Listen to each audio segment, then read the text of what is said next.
Hey, this is Chef John Kaluta again of Cottage Catering.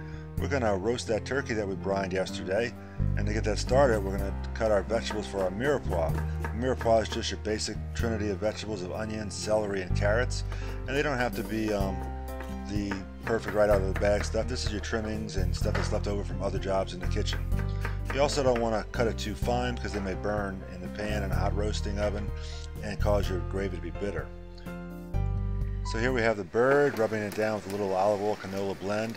You can see that's a little discolored from the brine, but you'd be discolored too if you were sitting around in salt and apple cider bath for 12 to 14 hours.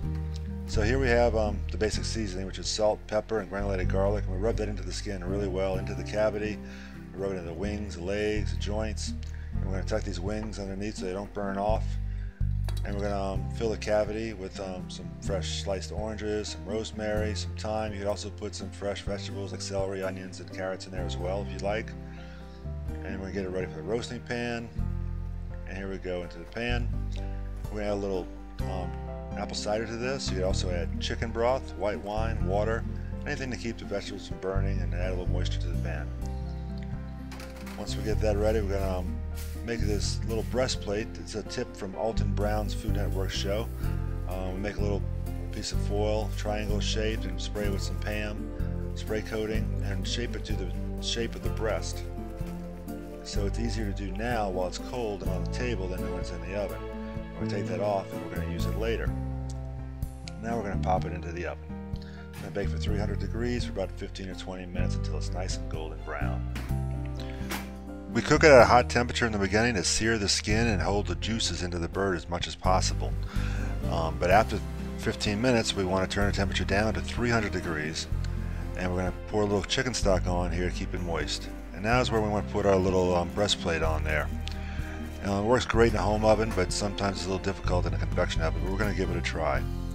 It's going to cook at 300 degrees for about an hour and a half, maybe 2 hours, till an internal temperature of 165 to 170. The minimum is 165. This is about 160.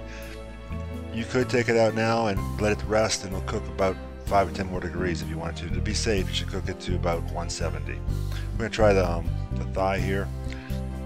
You can't tell, but it's at 165. So we're going to take it out and get ready to make our gravy. Our turkey is resting on the side now. We're going to take our drippings and our roasted mirepoix vegetables, and we're going to throw them in a little stock pot. And we're going to add some other fresh ingredients to this pot. We're going to add some fresh thyme. We're going to add a little rosemary, maybe a bay leaf or two. We're going to have a little more liquid so we can have enough gravy for the turkey. We're using water here, but you could use water and chicken base, or nice fresh chicken stock or turkey stock. And we're going to add a little smashed garlic to it. We're going to bring this to a boil, and then we're going to let it simmer for about 10 or 15 minutes. And while we're doing that, we're going to get our roux ready.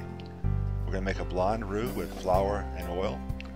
And I'm sorry it's a little unstable, but I'm filming and cooking at the same time.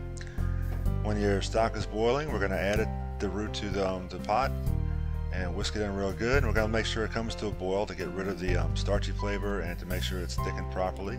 We're going to adjust the consistency with the chicken stock or more roux, and the flavoring with more salt and pepper if we need it.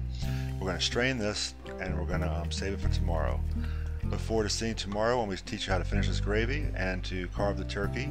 You can find more details at mycottagecatering.com. Thanks again for watching. See you soon.